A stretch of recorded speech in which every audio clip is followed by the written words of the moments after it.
I thought this series was over, but then I found out from somebody named Dr. Synth that you can do FM with, you can do pulse width modulation with FM synthesis. So let's explore that. I have here an initialized version of mod 7, and I like to do a few things whenever I start off the initialized patch, and that's take the sustain up on the amp envelope because, yep, and then because I want to have a regular response, and then let's change the algorithm to algorithm 1 is fine, and I'm gonna turn off via tone adjust oscillators 1 through 4, so I'm only dealing with 5 and 6 because I just want a 2 operator thing going on. So with 5, I'm going to take that all the way down on its volume, and I again just did that via the tone adjust, which is automatically mapped once you initiate an instance of mod 7. I'm going to take off some envelopes. Again, this is all just like housekeeping work. It's not going to necessarily apply to your FM synthesizer if you're doing this with FM8 or similar. So for this, we're going to need, for the carrier, let's use a square wave, and for the modulator, we'll use a sawtooth wave. So let's just listen to, we're just listening to VPM oscillator 6 since I turned down the volume of oscillator 5, and we just have a square wave. So if I want to create pulse width modulation with this square wave, I can use a sawtooth wave, and I can offset its phase by 90 degrees. If I don't offset its phase by 90 degrees, I'll show you what happens. Also, it's a little strange. I have noticed this behavior in other synthesizers, and I guess we could explore it, but yeah, so here's offsetting the phase with 90 degrees, and then I'll slowly increase what's called the mod index, but basically the volume of this oscillator.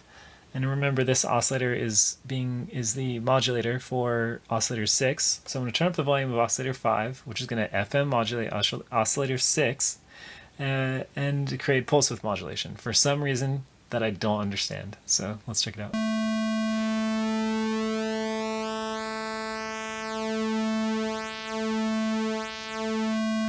Now you can't see my display update because it's lagging. I can just change it right here though, so you can see it. So if I wanted to, I could modulate this with an LFO. So I'll go ahead and grab LFO-1, and I want to use a unipolar LFO, so I'm going to offset this by 99, so this is all at the top. And I'm going to turn my frequency down, not that far down, and let's patch that in, or let's turn up the intensity of that LFO and the volume of oscillator 5.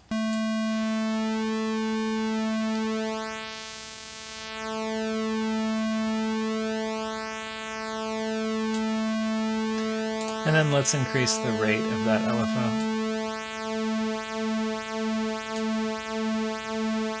And that's just regular run-of-the-mill pulse width modulation. You notice that it is in one particular direction, and if you think back to the first video, I was talking about how you can do pulse width modulation in 2 different directions, and that can mimic the style of different analog synthesizers. For instance, the MS-20 did its pulse width narrowing in a different direction than the Poly6 did. And if you also recall, AL1 can go in both directions. But if we want to go in the other direction, so right now we're going in one direction, let's say it's narrowing to the left. If I want to go in the other direction, I could just jump into VPM oscillator 5, and instead of doing plus 90, we'll do minus 90 degrees, and then narrowing is then done to the right. So you might want to see what it looks like then with 0 degrees, and I'm not sure, let's find out. So it doesn't quite work for whatever reason, and I'm not sure. I was doing this with Howard Scard, and we were trying to explore the ins and outs, and we were noticing a lot of weird behaviors. And Howard pointed out that there's another way to do pulse width modulation, which I'll get to in a second. But for now, let's turn up the intensity and see how the wave ends up getting warped. So as you can see, we're not dealing with pulse width modulation anymore at that point. So for whatever reason, it needs to have that phase offset. But there's another way that we can do pulse width modulation, and that's not by using the LFO. We'll use the saw, and we will change the frequency offset. And by changing the frequency offset, for whatever reason, we're going to create that kind of bipolar pulse width modulation, that AL1 style pulse width modulation, and we're going to control the rate via the frequency offset, and then we're going to control the intensity via the volume. And these parameters are disconnected. So yeah, so if I turn this up, we'll see no change until I give it some volume. Now let me change the frequency offset. The frequency fine. Let's turn down the intensity. There we go. So you can see it's narrowing to the left and the right. Let me change the rate on that.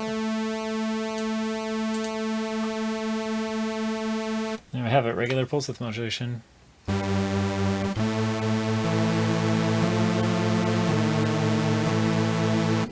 don't know why I decided to go with like some kind of sinister chords there, but yeah, so to recap, we explored different kinds of pulse width modulations in the first video. We then mimicked pulse width modulation with a sampler engine, and then we did it with oscillator sync, and now finally we're doing it with FM synthesis. So it's really crazy that there's so many different ways to do this. I probably understand this way of doing it the least, yeah. So I hope you enjoyed this, and now I think the series is done, probably.